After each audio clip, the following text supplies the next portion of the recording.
মহাপ্রভু আমার শ্রীবাসের মিলে উনি নাম সংকীর্তন করিতে করিতে শ্রীবাসকে ডেকে বললেন, শ্রীবাস, তোমার আঙ্গিনায় আমি প্রতিদিন হরি নাম সংকীর্তন করি, কিন্তু হরি নাম করে নামে আমার প্রেম আসে, নামে আমি সুখ পাই।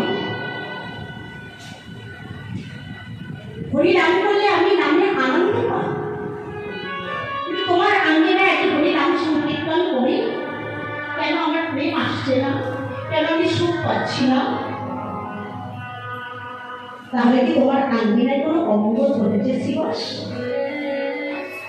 শ্রীবাস পরশুরে বললেন, কৌশলী, যেখানে তোমার মতো মঙ্গলময় হরি আছে সেখানে কি কখনো অমঙ্গল ঘটতে পারে? কৌশলী,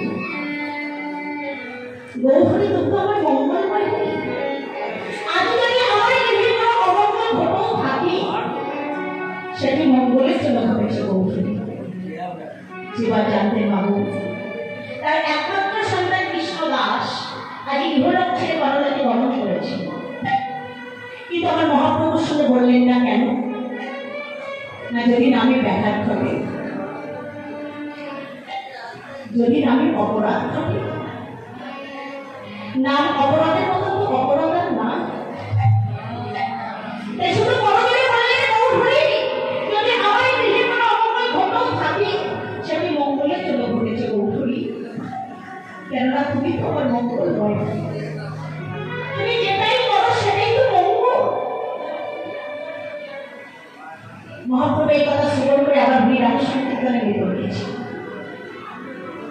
কিন্তু হরিনাম করিতে করিতে মহাপ্রভু আমার কি শুনতে পেলেন জানেন? শ্রীবাসের স্ত্রীর নাম হলো মালিনী দেবী। তার একমাত্র সন্তান কৃষ্ণদাসকে হারিয়ে কৃষ্ণদাসকে পক্ষে জড়িয়ে ধরে হাহাকার করে কাঁদেছেন কৃষ্ণদাস, কৃষ্ণদাস, কৃষ্ণদাস।